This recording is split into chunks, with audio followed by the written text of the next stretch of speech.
It's a beautiful day in Michigan, and we're crossing the Blue Bridge in downtown Grand Rapids, where we're meeting an artist working in a very unique medium. She's taken an iconic city landmark and created a massive, immersive art installation. Not with a paintbrush or a chisel, but with a needle and thread.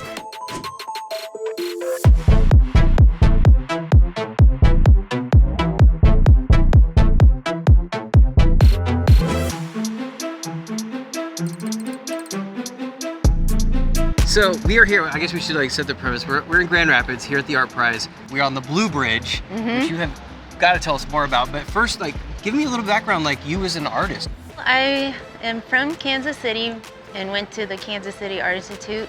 I also love color.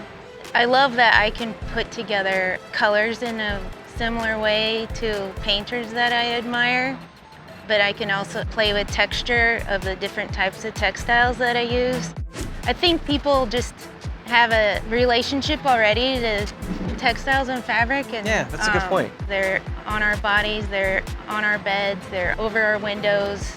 But it also can be strong and bold and tough as nails. Right, and yeah. I love to prove and show how powerful textiles can be. Sewing was an easy way for me to build in the way that I wanted to, which is big.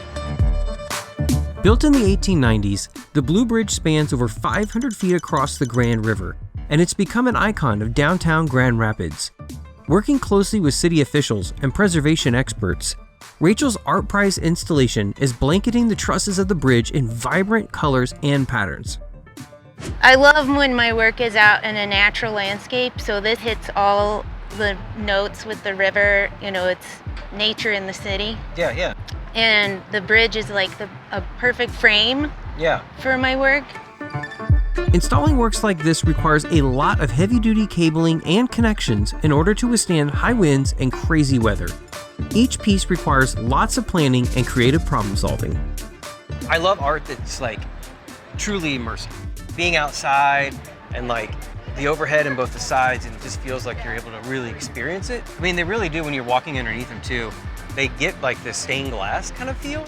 Okay, fabric can be like stained glass. Yeah, 100%. And that seam becomes like a dark line. Yeah. Not unlike how stained glass is put together. Exactly.